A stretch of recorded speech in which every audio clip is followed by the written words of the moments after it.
Magandang araw pong muli sa lahat ng mga taga-subaybay. Welcome sa programang Tagapaggabay.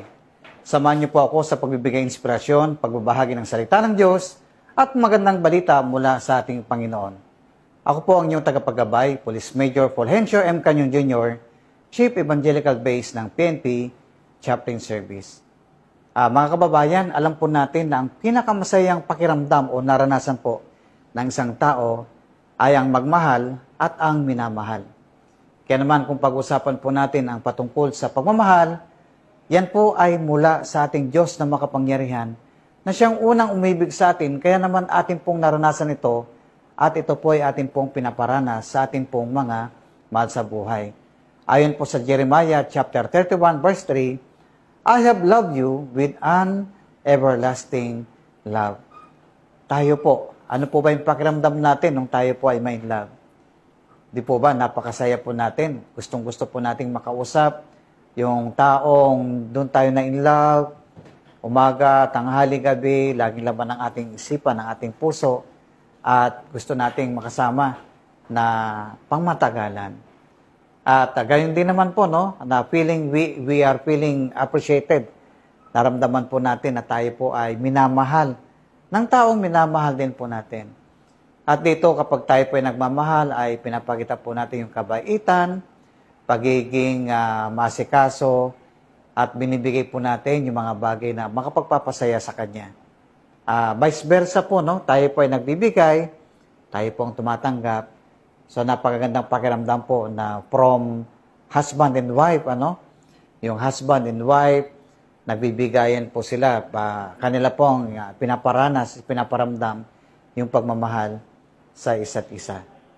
But when we are talking about love, at alam po natin na ang pag-ibig ay nahati sa iba't ibang uri, no? Sabi nga, meron pong eros.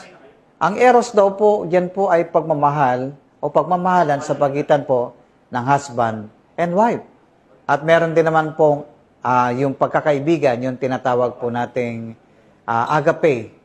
Yan pong agape, yan po yung unconditional love na siya naman pong ibinigay sa atin ng Diyos na makapangyarihan sa lahat.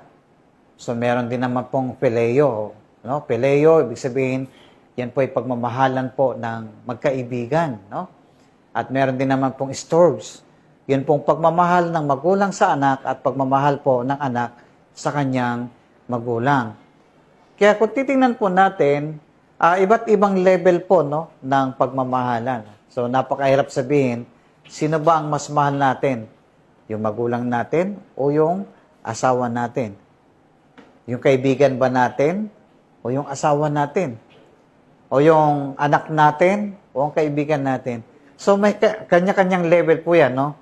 Kaya naman, pag pinag-usapan po ang tungkol sa pag-ibig, ay inilulugar natin, siyempre, ang pinaka-intimate relationship is between husband and wife, di ba? So, may mga bagay po na ginagawa ng mag-asawa na hindi po pwedeng gawin ng magkaibigan.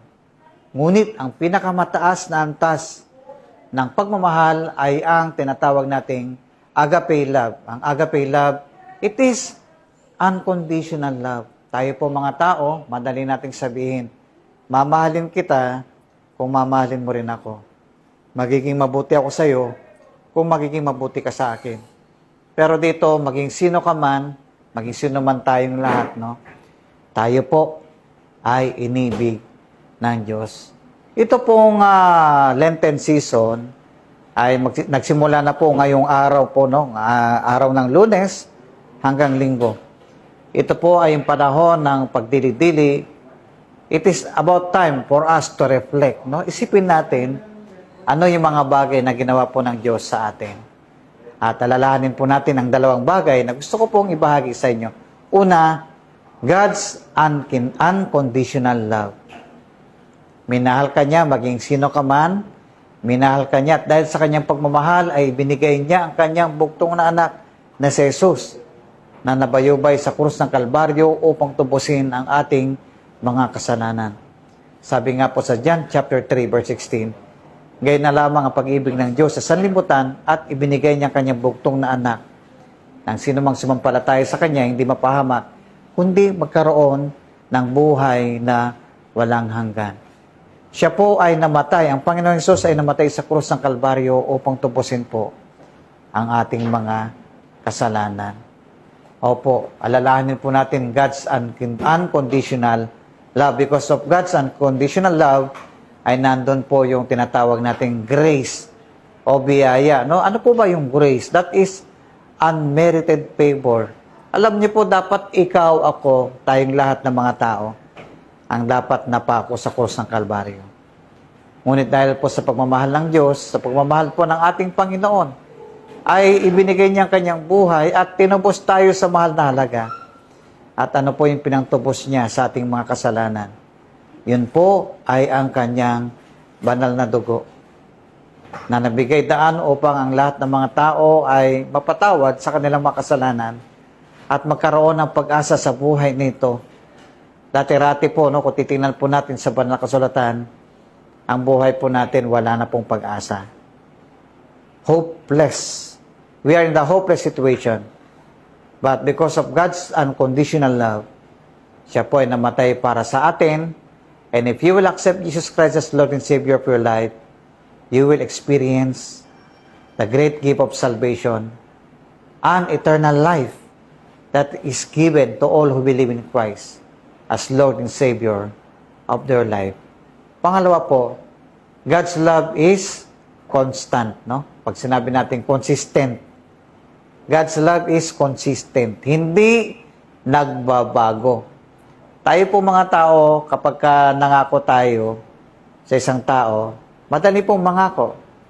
Pero pag dumarating po yung mga pangako natin, ay hindi nasusunod. Dahil, marahil ay hindi na po naging maayos ang relasyon. Siyempre, madali pong mangako kapag maganda po ang ugnayan natin sa isang tao. At ang pangakong ito ay binabawi natin the moment na hindi na magandang relasyon, hindi na maayos ang samahan. At ganun po, kadali bawiin yung atin pong pangako. Pero ang pangako po ng Diyos ay consistent. Ang pag-ibig ng Diyos ay consistent sa ating lahat. Hindi pa bago-bago. Kaya po, ang Diyos ang siyang tapat sa lahat ng atin pong maasahan. Na kahit may mga pagkakataon na ipinangako tayo sa Panginoon, hindi natin tinupad. May mga pagkakataon na nagkakasala tayo, nakakalimot tayo sa mga bagay na dapat po natin gawin ayon sa banal na kasulatan. At dito, mapalad po tayong lahat na sumampalataya kay Jesus bilang Panginoon at tagapagligtas ng kanyang buhay. Talaga naman pong meron tayong maasahan.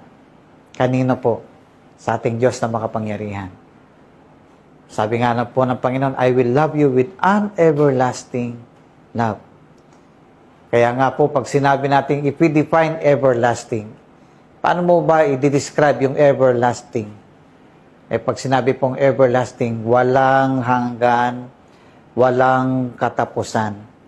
Kung ang pelikula po natin pong pinanonood ay meron pong katapusan, lahat po ng bagay sa mundong ito may katapusan.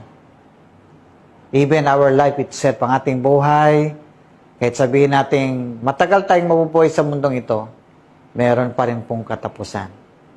Ngunit ang mabuting balita, sa araw nito na ibinahagi sa atin ng Panginoon, I will love you with an everlasting love. God's love is unconditional. God's love is consistent. Kaya naman, nagpapasalamat tayo sa Panginoon sa kanyang walang hanggang pag-ibig sa ating lahat.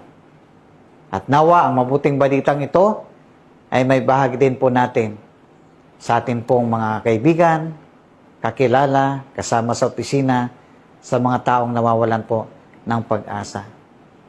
Opo, tunay ang pag-ibig ng Diyos ang siyang magbubuo ng ating buhay. Tunay nga na ang pag-ibig ng Diyos ang siyang magbibigay lakas sa atin upang magtagumpay tayo sa lahat ng mga challenges at mga pagsubok na darating sa ating buhay. Tayo po ay manalangin. O Diyos, sa aming Panginoon, marami pong salamat sa iyong mabuting balita na yung sinabi sa Jeremiah chapter 31 verse 3, I will love you with an everlasting love. Salamat po sa walang hanggang pag-ibig na ito na ibinigay mo sa amin. At dalangin po namin, patuloy po namin ma-appreciate ito. At kung ito naman po ay amin pong naranasan, ay may bahagi po namin ito sa amin pong kapwa upang ang pag-ibig nito ay may pamalas o may migay o may bahagi sa mga taong nangangailangan po ng kalinga mula sa iyo. Salamat po, Panginoon, sa iyong dakilang pag-ibig sa amin. Gamitin mo kaming instrumento upang ikalat ang mabuting balita ng iyong walang pag-ibig, walang hanggang pag-ibig sa sanlibutan. Ito po aming dalangin sa pangalan ni Jesus. Amen. Maraming salamat po sa inyong pagsubaybay at tabagan po ninyo kami sa susunod na edisyon at pamamahagi ng salita ng Diyos. Muli ito ang inyong tagapagkabay, Police Major Fulgencio M. Canyon Jr. mula sa PNP Shopping Service. Lagi po nating tandaan, ang lahat na nagtitiwala sa Diyos, kailanman ay hindi mabibigo. God bless us all.